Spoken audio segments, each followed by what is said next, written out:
నేనంటాను మొట్టమొదటి పాపులు ఎవరంటే పాస్టర్లు అండి. మరి అబ్బాయిలు, మీరు దేవుడిని నమ్ముకోవడానికి ఏం భయపడకండి. మీకన్నా పరలోకం ఉంటుంది, కానీ పాస్టర్లకు ఉంటుంది ఉండదో చెప్పలేం. నిజమే కదా? అబద్ధమా? అబద్ధం అనుకుంటే నేనేం చేయలేను. నేను కూడా పాస్టర్నే కదా. లేదండి, ఎందుకంటే వాళ్ళు తప్పు చేస్తే వాళ్ళకి ఒక్కంతే శిక్ష అంట, తప్పు చేస్తే మనకి రెండంతల శిక్ష అంట. ఉండాల బైబిల్లో?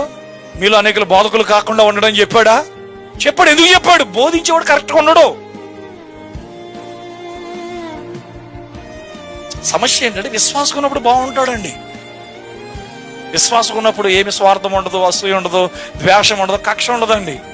మాస్టర్లు అయిన తర్వాతే వాళ్ళకి కొత్త అయిన కపట బాబు ఆలోచనలు, స్వార్థపూరితమైన ఆలోచనలు, దురాశలు, లోకాశలు అన్ని పాస్టర్లకు వస్తాయి. ఎందుకంటే మొట్టమొదట సాతానుడు పాస్టర్ని పడేస్తే సంఘాన్ని పడేస్తాడు.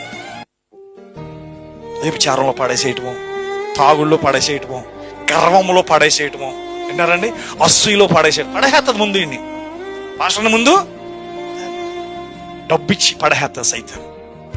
ఇంక ఈ డబ్బే చూస్తాడు తప్ప, నేను బోధకుడిని, నేను పాస్టర్, నేను ఇలా డబ్బు కమ్ముడిపోకూడదు, డబ్బు నాకు ముఖ్యం కాదు, నాకు దేవుని రాజ్యం ముఖ్యం అని చెప్తాడండి. మీరేం చెప్పండి, ఒక పాస్టర్లు ఎవరు చెప్పట్లేదు నాకు.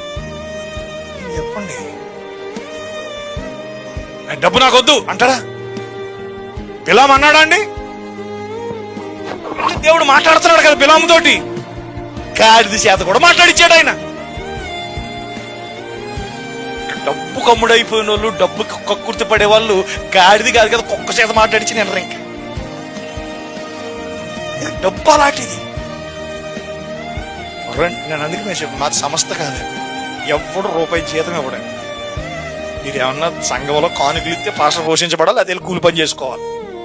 అట్లేగాని అమెరికాకు ఉత్తరం రాసి, ఇంగ్లాండ్కి ఉత్తరం రాసి, అండమాన్కి ఉత్తరం రాసి, ఆ పెద్ద పాస్టర్కి ఉత్తరం రాసి, నేను కష్టాల్లో ఉన్నాయని బాధల్లో చచ్చి కట్టుకోవాలి, అవి ఏముండవు. ప్రైజ్ లార్డ్, హల్లెలూయా. ఎందుకంటే ఈరోజు చాలా మంది చర్చలు అయితే కడుతున్నారు, కానీ సంఘాన్ని కట్టగలుగుతున్నారా? ఒక జీవితాన్ని కట్టగలుగుతున్నారా? ఒక వ్యక్తి యొక్క జీవితాన్ని నిలబెట్టగలుగుతున్నారా? లేదండి. సంఘాలు కట్టుకుంటే సంఘాలు పెరుగుతాయి, ప్రజలు పెరుగుతారు, కానీ వారి విశ్వాసం సంగతి ఏంటి? Praise Lord. కాబట్టి పిల్లరా, జంతువులు అంటే ఇప్పుడు చెప్పాను, ఆయన వచ్చుచున్నాడని ఆయన జంతువులు కూడా తెలియజేస్తాడా? చెప్పండి, తెలియజేస్తాడండి. ఎక్కడున్నాయి జంతువులు? ఇప్పుడు ఇక్కడే ఉన్నాయి. మనమేనండి ఆ జంతువులు బట్టి. మన స్వభావాలు మారాలి, మన జీవితం యొక్క గమ్యాలు మారాలి, మన ఆలోచనలు